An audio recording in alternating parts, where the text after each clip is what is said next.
that we've defined what orthogonal means, the next section we're going to do is we're actually going to jump to 6.4, orthogonal sets, and let's go ahead and define that.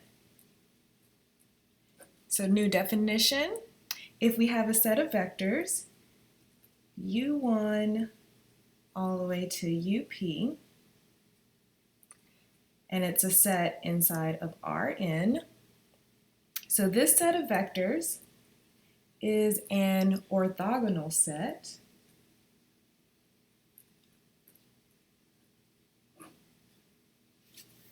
if we take any two in this list, so let's say u sub I, and dot product it with u sub j, and you get 0. For each I not equal to j. All right, so the set is an orthogonal set if u sub I dot product with u sub j equals 0 for each I not equal to j. So if you take any pair of these and dot product, the answer will always be 0. If that is true, then our set is an orthogonal set. So it seems kind of difficult to get, but they pop up. For example, you've seen an orthogonal set before. The set of columns of an identity matrix. So E1 to En, this is an orthogonal set.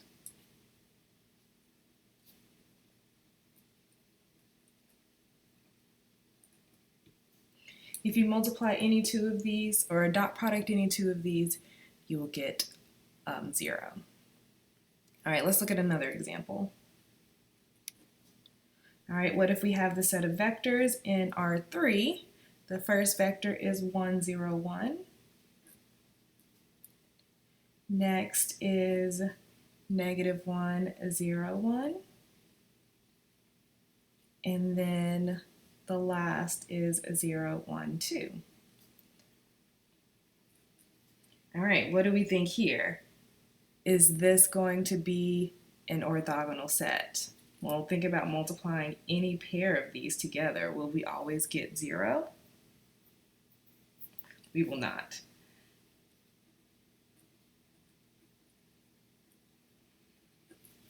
And you can just show it by picking any two. So I'll pick u1 dot product with u3. All right, so if we multiply these together,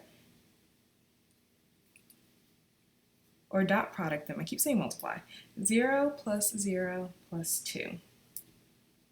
And 2 does not equal 0. So this set of vectors is not orthogonal. All right, let's get a nice theorem about this. Okay, a theorem.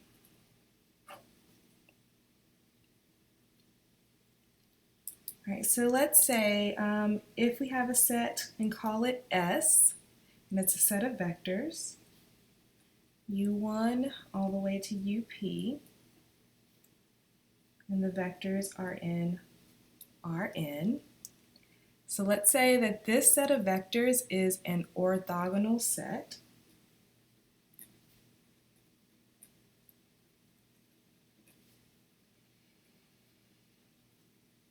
of non-zero vectors.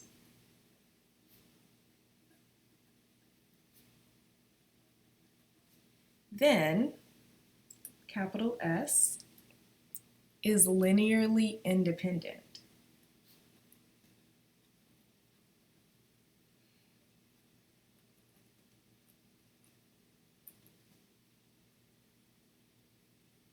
And hence is a basis.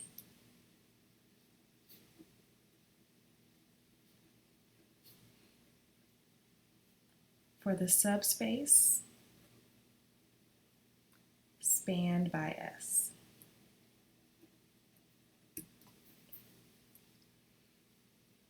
All right, so I'll read this through again. If we have a set S of vectors in Rn, and if that set is an orthogonal set of non-zero vectors, this is very important. If we include zero vectors, this would not be true. So if we have an orthogonal set of non-zero vectors, then our set is linearly independent, which is pretty powerful, and hence it's a basis for the subspace spanned by S. So if you take the span of all of these, they will form a basis for that span. Okay, let's actually prove this theorem. I know we don't prove a lot of things, but I think this one is important to prove. Okay, so we are going to suppose we have this set and that it is orthogonal. So let's suppose that this set U1 to UP and Rn is orthogonal.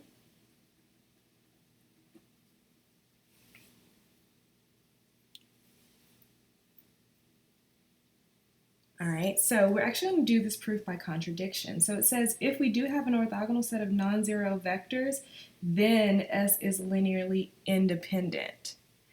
All right, so let's set up what would happen. What do we have to set up for S to be linearly independent? Well, we need a linear combination set equal to 0 with only the trivial solution.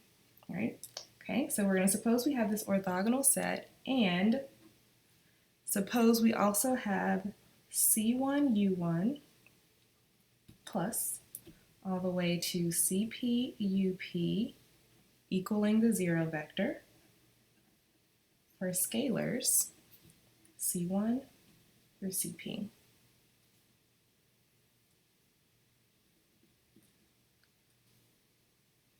With C sub j not equal to 0 for all j.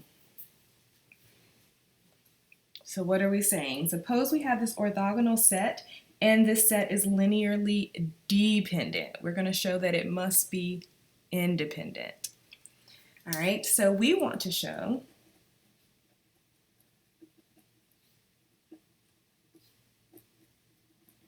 that only the trivial solution exists. All right, that would mean that it would be linearly independent. All right, so here's what we're going to do. I'm going to choose any one of these vectors in the set. It doesn't matter which one, and I'm going to dot product. So I'm going to dot product any one of these by the left side and the right side of this equation. I'm just going to take U sub j, and I'm going to dot product it with the left side.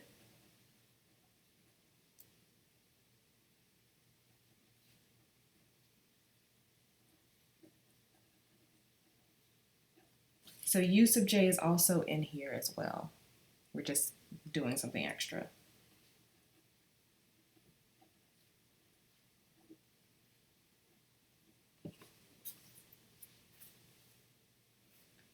All right, so if we dot product U sub j with the 0 vector, of course, we're just going to get 0. So we know one side of the equation already. All right, so what does it look like when we dot product U sub j with each one of these pieces? If you dot product U sub j with U sub 1, what should we get? Well, if our set is orthogonal, we should get 0 every single time, except when we dot product it with itself. All right, so that means doing this dot product, we're going to get 0 plus all the way more zeros until we get to U sub j dot product with C sub j, U sub j. That's not going to be 0.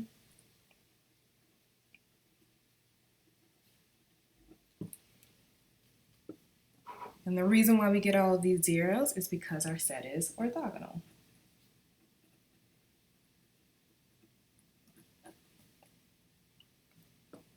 All right, well, what does that tell us? Well, that means this middle part, C sub j, U sub j dot U sub j is 0. But a key component of this theorem is that all of these vectors are not going to be 0. All of them are non-zero. So that means C sub j is 0.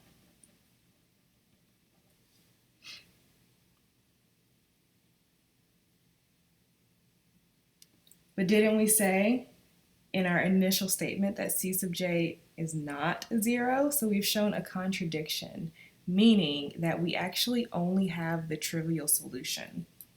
So this means that our set of vectors is linearly independent.